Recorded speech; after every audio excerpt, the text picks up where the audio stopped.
పోండి. ఎందుకంటే ఒకవేళ మీరు పట్టుబడితే మన హిందూ స్వరాజ్యం కళ అనేది ఎప్పటికీ పూర్తి అవ్వకపోవచ్చని ఆదేశించారు.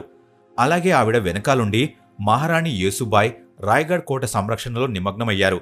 మహారాణి యేసుబాయ్ మొఘలుల నుండి ఇంచుమించుగా 8 నెలల వరకు కోటని కాపాడి ఉంచారు.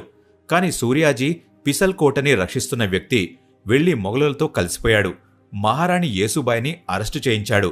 అప్పుడు ఔరంగజేబ్ ఛత్రపతి సంభాజీ మహారాజ్ భార్య మహారాణి యేసుబాయ్ అలాగే ఆవిడ కొడుకు సాహు రాజేని తన ఖైదులోకి తీసుకున్నాడు.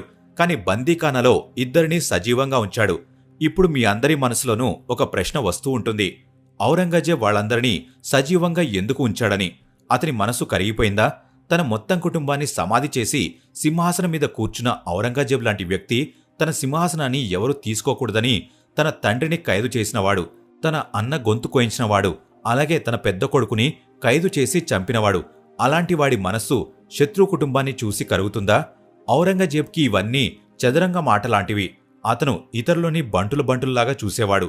అలాగే ఏం చేసినా కూడా అది తన కుర్చీ, తన సింహాసనం మరియు తన సామ్రాజ్యాన్ని కాపాడుకోవడం కోసం చేసేవాడు.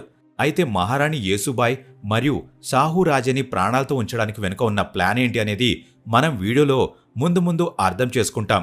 ఔరంగజేబ్ రాయ్గఢ్ కోటని గెలిచినప్పుడు ఇప్పుడు తను డెక్కన్ మీద పూర్తిగా కబ్జా చేయొచ్చనుకున్నాడు.